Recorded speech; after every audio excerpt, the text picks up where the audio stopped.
a lot of hate against foreigner drivers. Why is Because you want me to use questions? They're just a truck driver, a dumb truck driver. Hey, but you got to remember, I'm in the industry. You're not. welcome to the Truck Stop Show. Today we're joined by Borris, who's been in trucking industry for many decades. So let's talk to Borris. Borris, thank you for being here. Thank you. How Thank are you you? for having me. Very good. How are you? Good.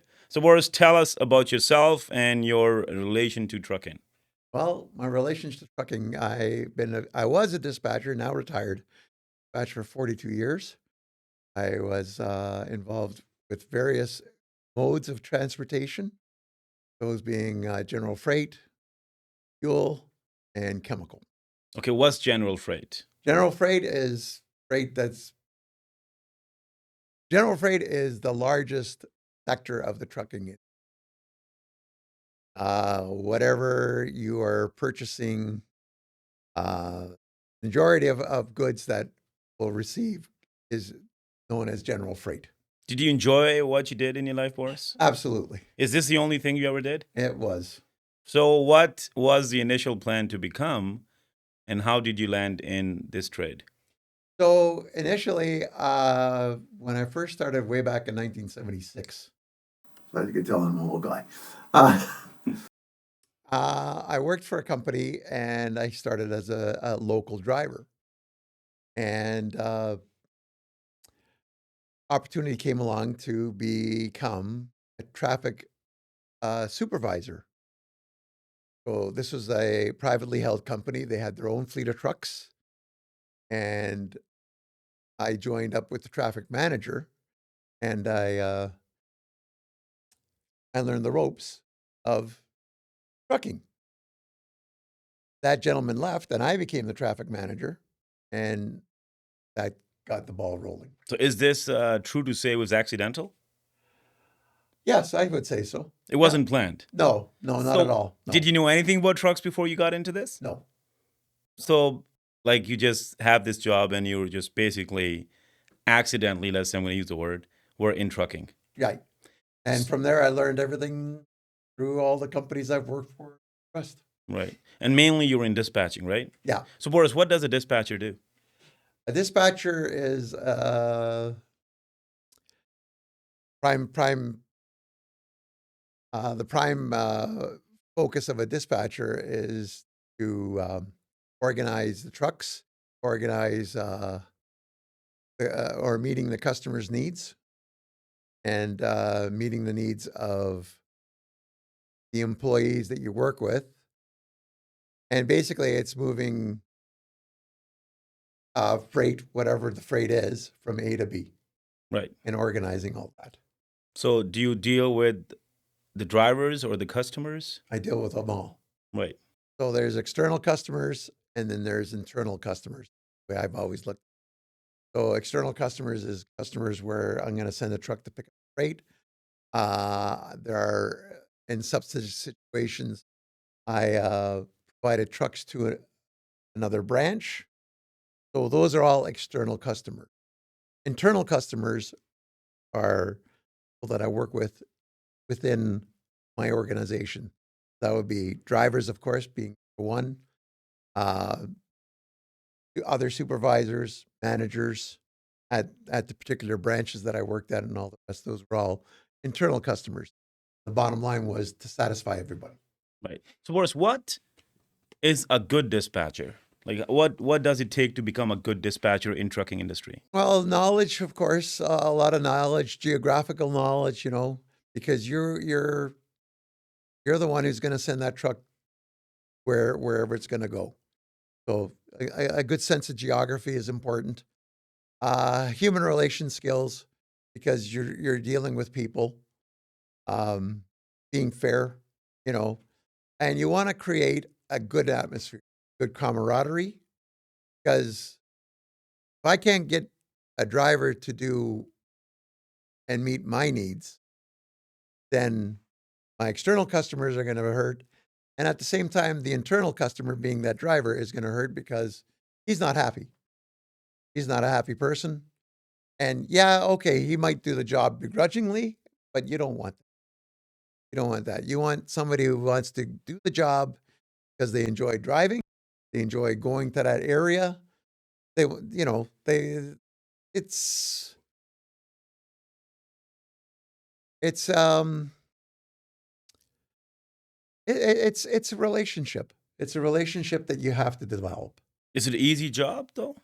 No, no, there's times where it can be difficult. It can be difficult with the customers that you're dealing with, picking up their freight, like, you know, depending again what you're doing.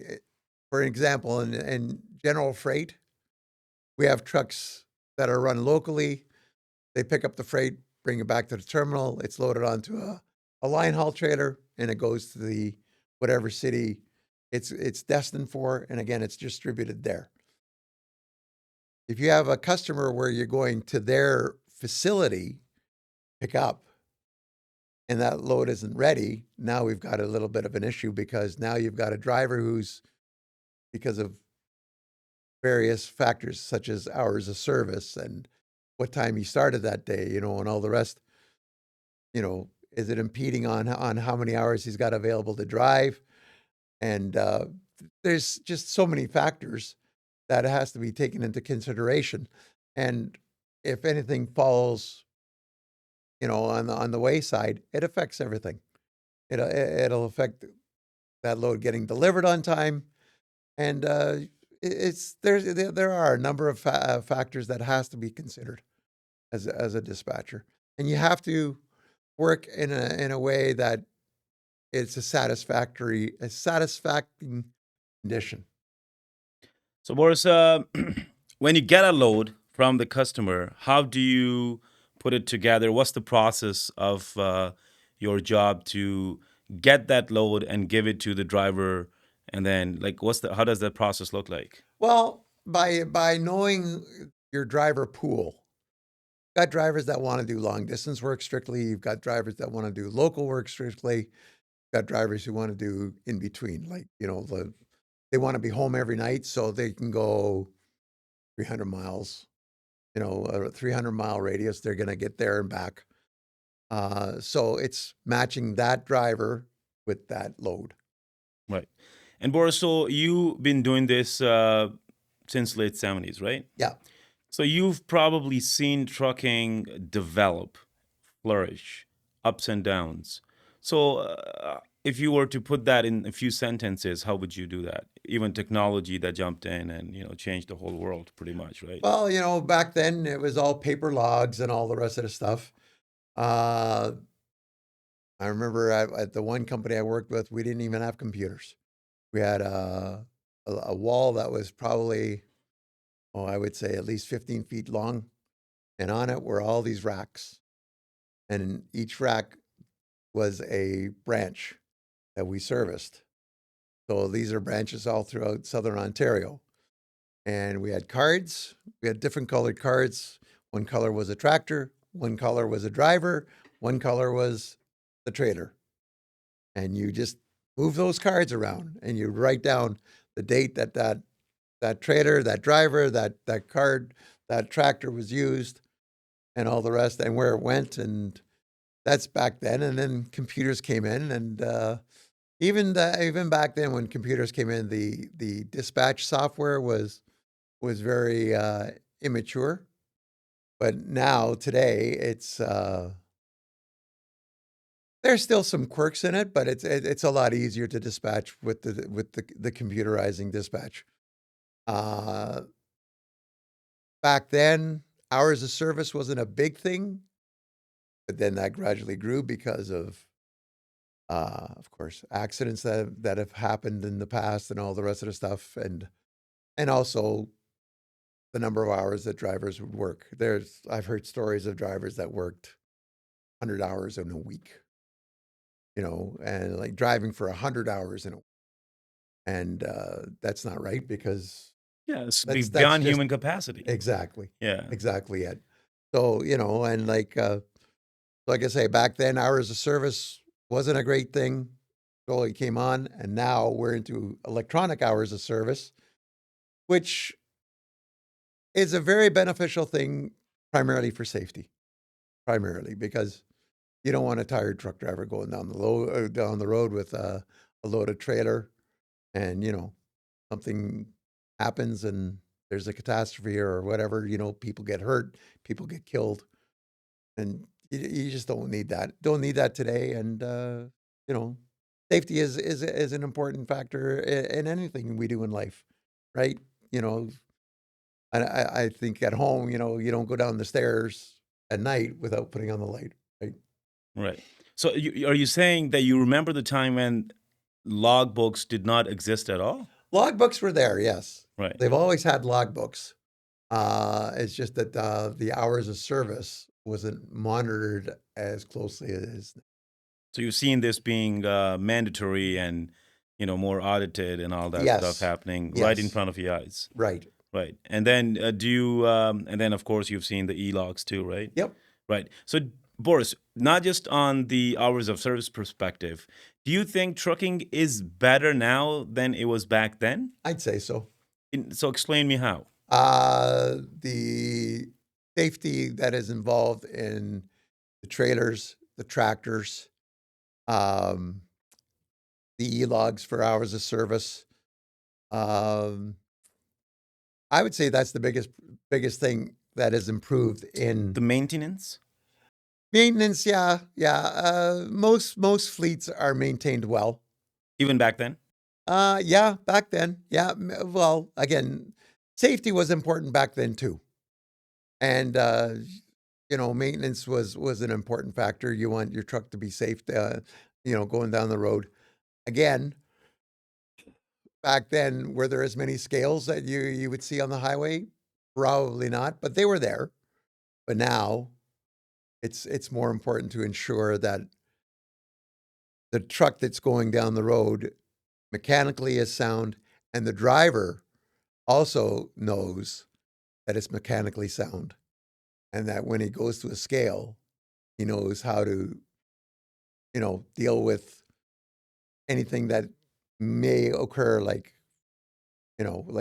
there's been times where trucks go into a scale and the driver knows it's safe, but for some reason the inspector finds something, and he knows how to handle that, by calling dispatch and getting it serviced or whatever. But I would say in general, yeah, it's a lot more modernized and a lot more safer. Right. And then let's talk about drivers then. So what do you think the old school drivers and new school drivers, which ones were better? As a dispatcher, in your opinion? That's a hard question because old school drivers were trained by fellow old school drivers, right? Like back then, there was no truck training schools. Yeah, you had your license and you'd go get a D license, for example. You had your G and you wanted to get into the trucking biz or you wanted to be a driver. So you'd go and get your D license, and you'd go and you drive a straight truck around town and all the rest of the stuff. And a fellow truck driver taught you how to do it because, of course, everything was manual back then, right? There was no automatics. So, you learned how to all that, do the shifting and all that.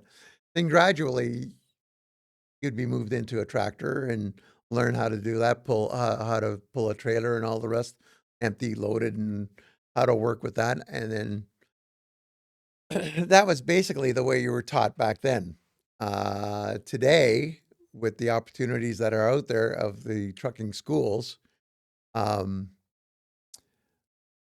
I would have to say that probably 98% of the trucking schools come out with a viable truck driver.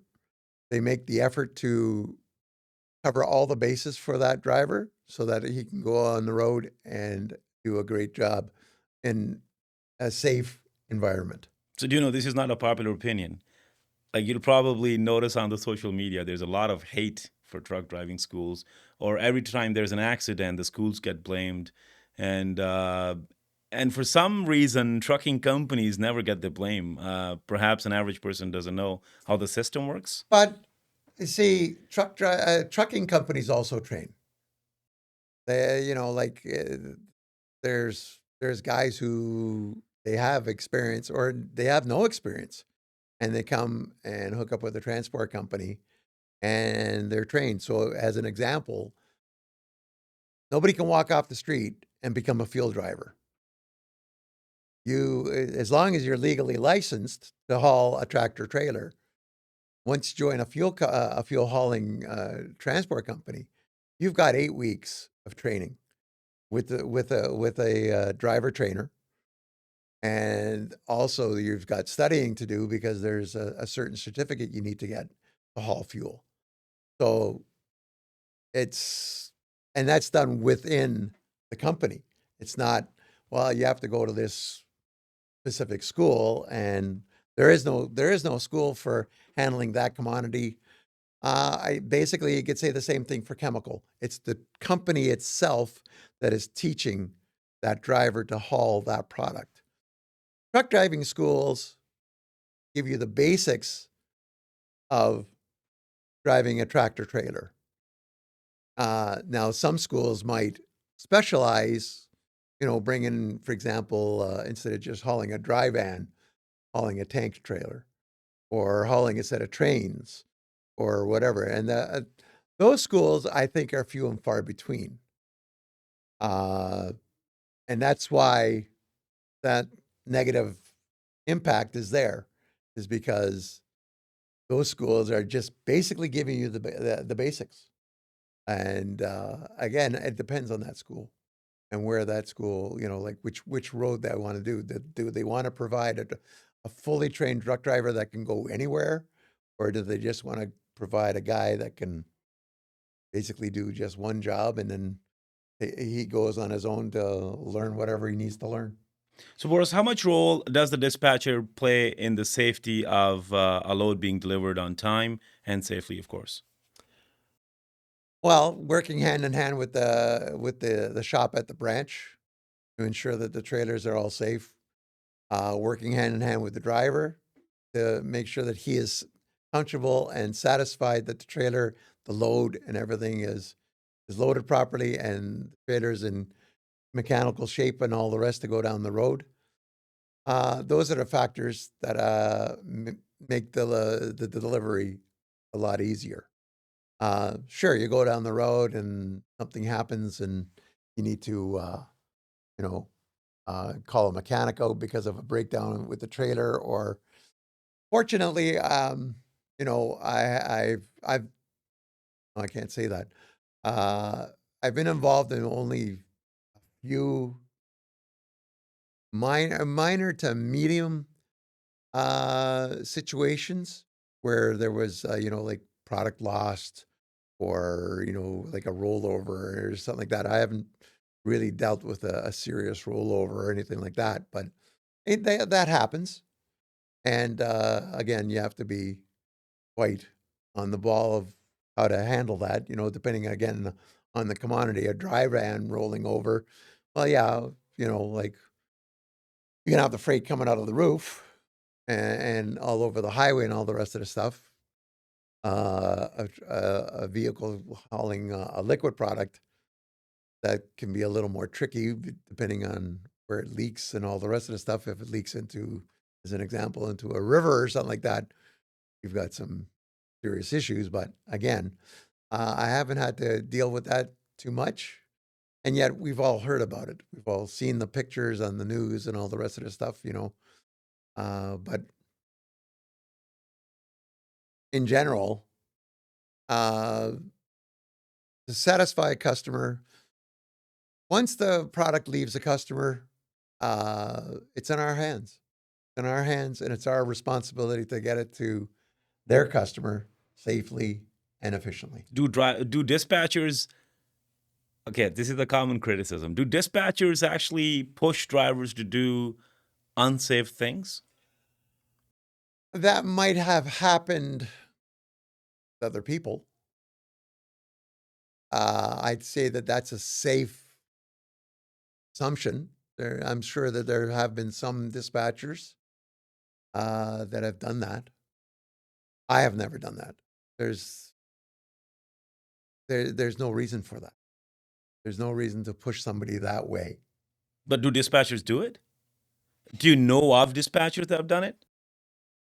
I've heard of dispatchers that have done it, and again, it's in the like back in the 80s, 90s. What kind of things they can say or tell drivers to do that are unsafe? Well, back then when it was a logbook, some dispatchers would suggest to a driver to run a second logbook or a third logbook, right? So that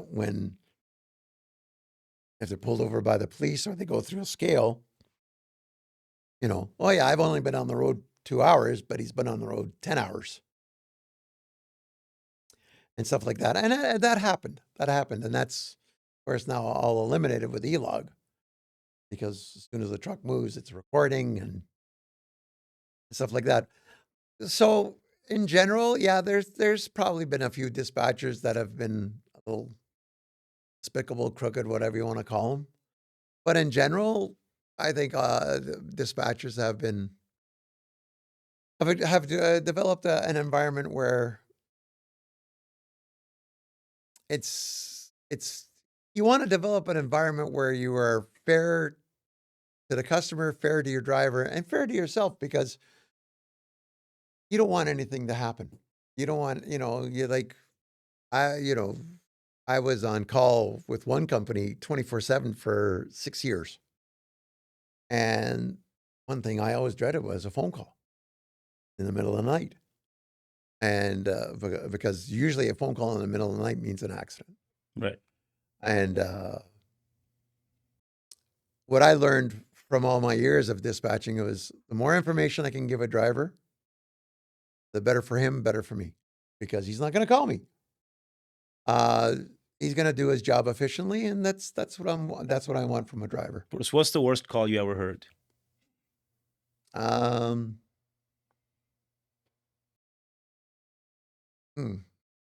guess the worst call I ever heard was a driver that was delivering up north, not way up north Ontario, but in mid Ontario, and he rolled his trailer, and the product ended up going into a creek. And Was the driver safe? he was safe. Yeah, he wasn't hurt or anything like that. He just hit the curve the wrong way and rolled the trailer, and unfortunately there was a creek right there, and the product ended up in the creek. And what does it mean? Tell us that. What does it mean, product in the creek? Well, that's what I'm saying. Like it was a product that, well, any product, any product that ends up like even soap, if it ends up in a creek, in a river or whatever, well, you've got a major issue, because you're hurting the environment, and you're also hurting the quality of the water for people. So it's something that has to be done. You have to act quickly, try to contain it as quickly as you can. So, fortunately, we have a system of emergency response throughout Canada and throughout every province. Like, the province is broken up into many sectors, so that if anything happens in that sector, you can call this company, and they're there within, I would say within at least within an hour, they're on scene. And these are like the environmental people, right? Environmental, yeah, emergency people, and they know how to Contain. and they've got all the equipment and everything to do that. So, Boris, you do know this, that drivers hate dispatchers, right? Some of them do, yeah, but that's because the dispatchers created that environment. Okay, so tell me, why do you think dispatchers are hated by drivers? Because dispatchers don't treat them fairly. Do they lie? Do dispatchers lie? If you've been in driver's circle, you would know drivers have a very bad image of dispatchers, for the most part. Because drivers don't get it the way they want. And there's times where you can't get it the way you want. But most times, if you work with your dispatcher, you're going to get what you want most times. But at the same time, you've got to, it's a give and take. Like, yeah, okay, I want you, yeah, I know you want to go this lane, but you know what? I need you to go this lane. Can you do it for me? And you do that lane once, and then you return to your other lane. Like everybody's got favoritism and all the rest, favorable runs and all the rest of the stuff. And but you've got to be fair because other guys are saying, "Oh, look at the gravy that guy's gotten. Why can't I get that gravy?" And at the same time, they're right to ask that. They're right to say that.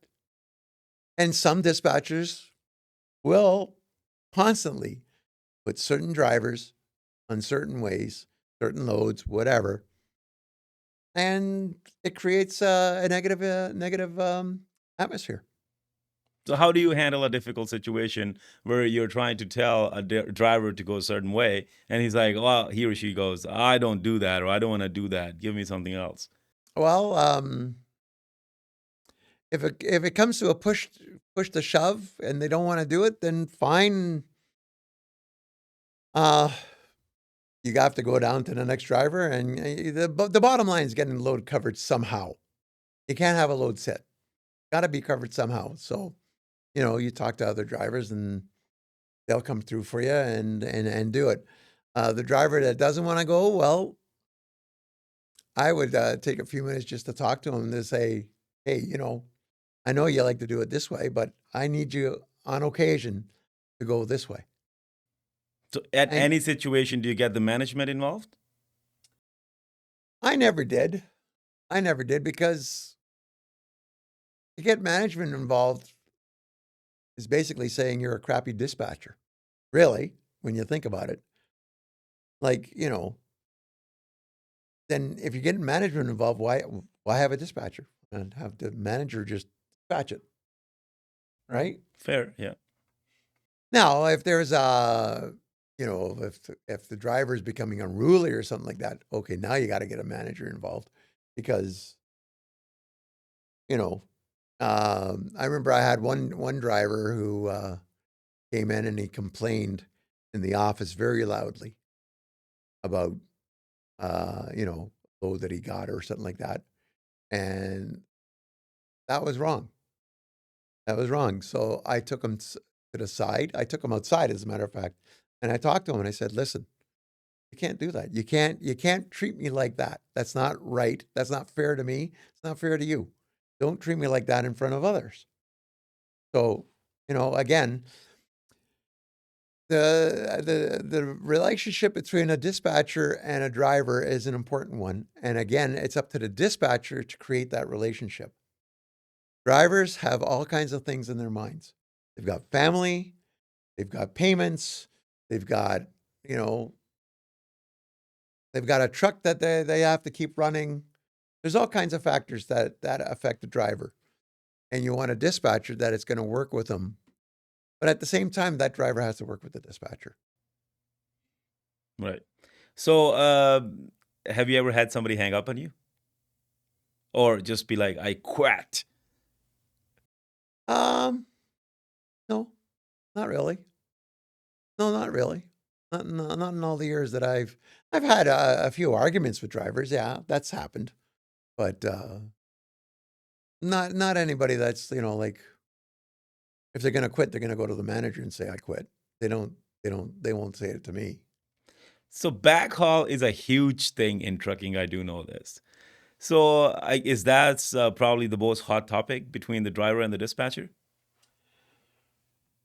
Well, I first of all, explain us what a backhaul is. Well, a backhaul is you've taken a truckload to a certain city, and then normally you have again. It depends if that city has a branch of the company. There's a company branch there.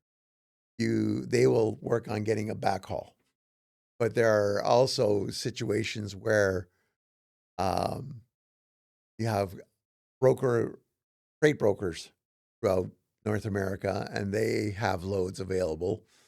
And, the company will say, okay, we're going to use this freight broker. We're going to go and pick up this load. Sometimes it's 50 miles away. Sometimes it's 250 miles away. But the bottom line is the backhaul is you want to make money every mile. A loaded mile is your moneymaker. So backhauling, I think, dominantly is in the dry goods. It's harder in the tank industry because of the fact that whatever the product was last, you know, can you load on top of it? And if not, then you have to go and get the trailer washed, and you might have to go an extra 100 miles to go get the trailer washed before you can go and get that backhaul. And so there's factors that are involved. Um, the one company I worked with was predominantly no backhaul. You went down, delivered the load, came back, and primarily it was because of the product. And drivers are very happy with that. I'll be honest with you, I really didn't do too much with all the companies that I worked with on backhauling, but I know a lot of companies do. And it's understandable. Like I say, there's so many factors. Like I say, if I know of a driver that I had. He used to deliver exotic cars, and he told me that at one time he was out in Vancouver, and he delivered the load there to the dealership and all the rest, and he sat a week because they backhauled. And this is cars, so again, you've got a specialized trailer and all, right? You can't put skids on it. You have to wait. You got to get cars for it.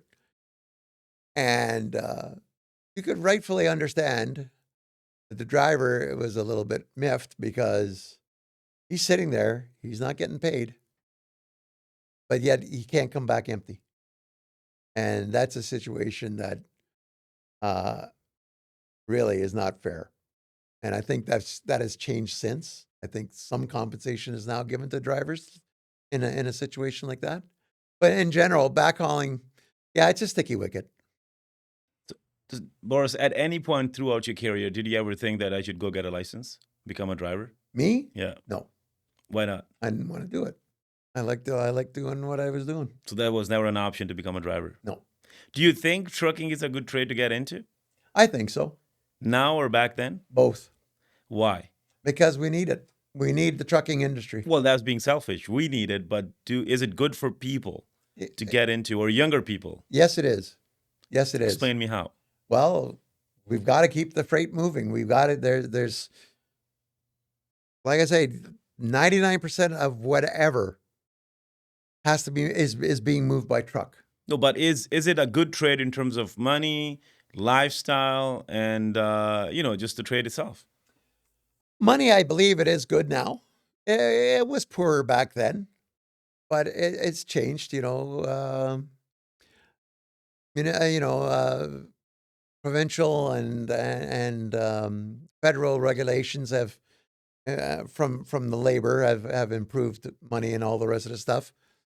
You gotta have a little bit of thick skin, I would say, to do the job because it can be tedious. But again, you want to see North America, it's a great way to see North America. But isn't bad in terms of health, in terms of family life? It can be, but again, it depends on what you want to do. If you want to be home every night, there's companies that'll do that for you. For example, fuel company. You're home every day because you're not going 100 miles. Well, you're going 100 miles within, like, yeah. Like I think the farthest fuel truck will go is maybe probably go from Toronto, probably go as far as Sudbury, and you're still making home. Like, hey, you take one load up to Sudbury and you come back, and you're coming back empty, right? There's nothing to load up there. Now, there's other lanes where you'll deliver fuel, but then you'll bring back, as an example, if you're delivering down to the Sarnia area, they'll bring back ethanol for the fuel terminals because now all our fuel is blended with ethanol. But again, and companies are making that known. Like, yeah, come on, join us. You'll be home every night. And if you want to be a long distance hauler, they'll give you that too. If you wanna spend, I've had drivers that spent months. They were away for 6 to 8 weeks before they returned home. Are you telling me that trucking companies do take care of the truck drivers? I believe the majority do. Yes, majority do. There's some companies that, you know, are they shady? No, but uh, really, if you're going to be in the trucking business, you got to be responsible for the customers that you're hauling for. And if you don't meet the criteria for that customer, they're not going to deal with you anymore. If you're going to provide a lousy service, you're not going to get that work anymore. So you got to be on top of it. So you got to be fair to your driver. You want to make sure you have good equipment, and you want to keep that customer satisfied because that's where you're getting your money. Boris, how often you had to deal with immigrant truck drivers? I dealt with them all the time, but they were never an issue. Never an issue with immigrant truck drivers, no matter what they were. It's a new thing then, you were saying? It seems to be now, again in the media, we've seen, like various immigrants that have come here, not only to Canada but in the U.S. too, and they've gone to truck driving schools and they've learned how to drive and all the rest of the stuff, but they don't know the language. They're not proficient in English, which is predominantly needed in North America. And we've heard the stories of, like guy's been involved in an accident and couldn't couldn't talk to the police because he didn't understand English. So, but perhaps this person is a good driver, but he just can't talk. Then he shouldn't be driving. I'm sorry, but I have to say that because you're in North America and the language here is English. Even immigrant, police, emergency services, no matter, they speak English. And it's important. It's important so that you read, write, and speak English because our signs are in English. Even though the majority of signs are now symbols, still you have to understand what those symbols are. And there's signs like street signs as an example. You need to know how to read that. So language is important. But why are Fluent language. Correct. But why? So what do you think is the reason too many immigrants are landing into this trade? I mean, especially in the GTA area, Greater Toronto area, there's too many immigrant truck drivers rather than the locals. I guess the locals don't want to do the work. I guess. If you look at history, the majority of work that has been done by immigrants. Canada and the U.S. was built by immigrants. It wasn't built by, like Scottish and the English were the first ones to come here, right? There was no Canadian. There was no American. It's all been built by immigrants that have adapted to the Canadian or the U.S. lifestyle. So now we have an influx of immigrants from around the world coming in, and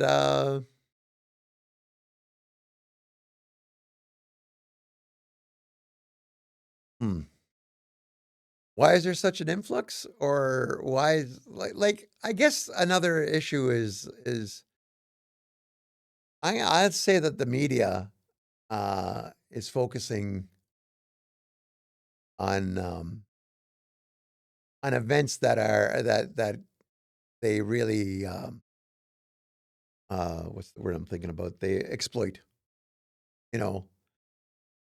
So, you've got a Caucasian driver involved in an accident, killed 5 people. We really don't hear too much about it. You have a immigrant driver who kills 1 person, and it's all over the news. And that's a bias. Are we racist as a society? I don't think we're racist. I think we're just more biased. Biased towards the way we look? Um, Our own kind? That's possible. Yeah, I would say. Yeah, unfortunately, that is an issue. Unfortunately, like we're all human, and that's the way we should be looked at. Not the fact that you've got a different skin color or whatever. Your garb is different. But at the same time, though, if you're going to work in this country, be it Canada or the U.S., you need to follow the rules that are set up in this country. So if you need to be fluent in English before you drive a truck, make the effort to become fluent in English. How do you do that? You go to school. We have schools that teach English, right? We have that. So you come here, like my parents were immigrants. They came here. The first thing they did was go to school to learn English. Were they fluent? Almost. They were enough that you could understand them and everything, but they still had their accent and all the rest of the stuff, you know. But they were fluent enough that they can certainly get by. Right. So, Boris, were you when you were dispatching? Did at any point where you were dealing with the truck driver and you felt to yourself that I can't carry the conversation anymore? Did you have any drivers that did not speak enough English to communicate even with the dispatcher? No. Every driver that I dealt with, and I've dealt with hundreds of drivers. They were all fluent. They were all conscious. They were all proud of the work that they were doing. And they were proud of the company they were working for. Yeah, you had a few people that groveled and all the rest of the stuff. And those people moved on.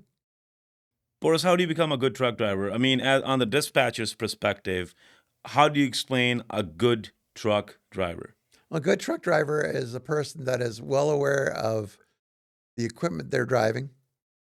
They're geographically oriented. Like they know, if you're a local driver, they know the city. They know the city quite well. And they've learned that by doing the work. By, and, back then, there was no GPS. There was no Google. We had paper maps. We had paper maps of the city. We had paper maps of the province. We had paper maps of the country or the states or whatever. So, Was that better or now is better? well, it's easier now. It's easier now, right? Everybody's got a phone. Everybody's got a smartphone. So you want to find an address, you go to Google Maps, put it in, and they'll give you the route, right? So, but being a truck driver, you have to also be aware of the fact that trucks can only go into certain roads and routes and everything. Dispatchers will take the time to explain that, but you're more, as a truck driver, it's up to you to really understand and make sure that, as an example, you're going down the road and you see a sign that says, the bridge coming up is only 13.6, and you're aware that your trailer is 14 feet. So you better not try to get through that bridge. And yet we've seen drivers that try to go through that bridge. And,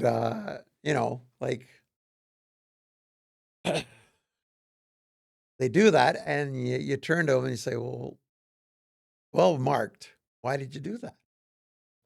So, Boris, drivers are not easy people to deal with. I know this myself. They can be sometimes very difficult because they spend a lot of time alone, right? So their social skills can be very different or difficult to deal with. Do you realize that as a dispatcher? Some drivers will bring that to your attention. In general, up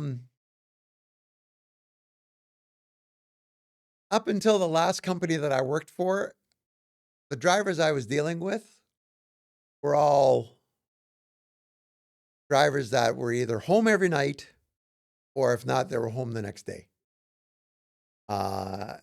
I was never, until the last company I worked for, that was the first time I was dealing with drivers that would go for 2, 3, 4, 5, 6, 2 weeks. And, you're by yourself. But again, the environment that driver was in was, they were single. They had no kids. So they could afford to go and be away, for a month. And flip side for them was they were making good money because they were doing the long haul. Do you believe there's a mental health crisis among drivers? It can be, and I think there is, but there's a lot of factors to that.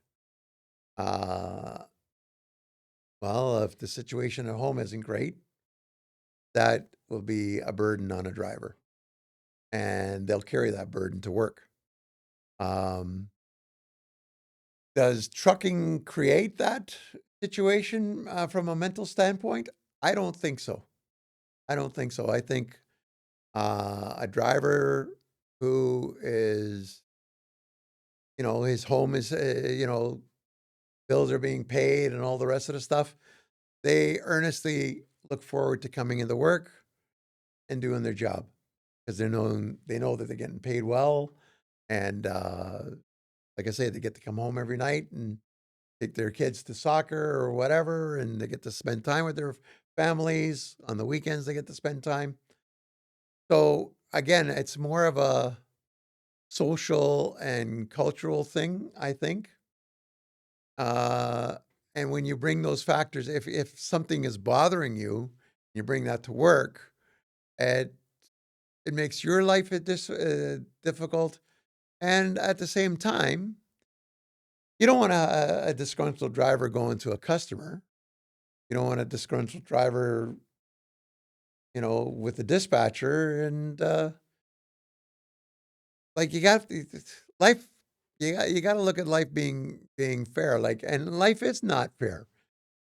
But you have to create that situation. You need to create that environment for yourself. But the resources have to be there. For example, do trucking companies spend any money in the well-being of truck drivers The when they know that they well-being, do such an important job and they do it in very difficult situations, I right? don't think they do enough. I think, and I'm not aware of what's available out there now. Maybe some companies do. Like I'm aware in other industries where they've set up where simple thing is depression. You want call this number and these people will help you. And like anything like that. There's industries where they've got that set up for their employees and even their families. Like, your wife is working for this company and you've got an issue. Well, you can call these people and they'll help you too. Like it's not just specific for the employee. Uh, does the trucking industry provide such a thing? I'm not aware of that. Maybe they do now, but should they? I agree. I think they should. Because they make trucking is a rich trade, right? Well, they do make a good dollar. Well, it's not, I wouldn't say it's rich. Um, the, if you want to compare, for example, trucking to pharmaceuticals, as an example, pharmaceuticals is rich. Trucking isn't by far. I think trucking is extremely rich. No, it's not. They're not making a lot of money on these loads. Why do you think there's so many trucking companies? There's so many trucking companies. Before, back in the 80s, 70s, and 80s, you could easily count 20 trucking companies that ran North America. So you were using, and I'm talking about like general freight, and even in the fuel, and even in the truckload. There's probably 20 companies throughout North America that handled everything. How many companies do you think there is now? Thousands, thousands. And what are they doing? Gouging. Customers are loving it because it's coming to the point that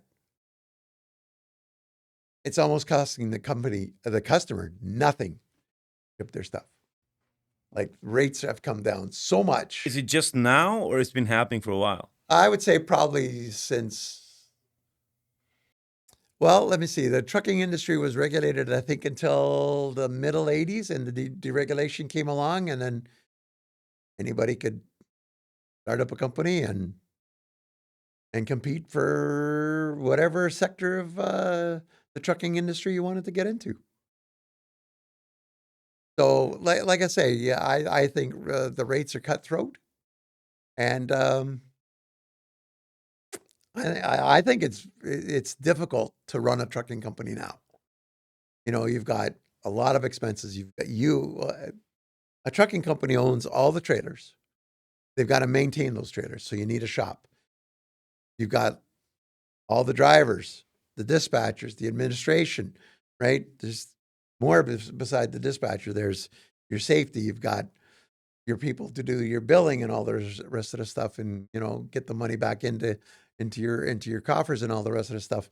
There's a lot of expenses in the trucking business, and if you're only making if you're only making $2 on every 100 pounds that you're hauling, it's not, you can need to haul a lot to cover your expenses and then try to make a profit. Boris, I want you to, because you've given many, many decades of your life to this trade or this work, I want you to talk to the dispatchers that are in the industry right now. And what message do you have? Be fair to everybody you deal with. Be proactive. Provide the best customer service you can. And as I said, there's external customers and internal customers, and you got to treat them all fairly. And they've got needs that they want you to meet, and you have to meet those needs. And what do you say to the drivers that think dispatchers are assholes? Oh, you can't do anything about that. You can't. If that's the way they think, that's the way they think. Water on the duck's back. You can't do anything about that. You can't make everybody happy. If they want to be happy, they have to look within themselves. That's the only way they're going to be happy. Boris, I want to thank you for your time. So up until next Sunday, be safe out there.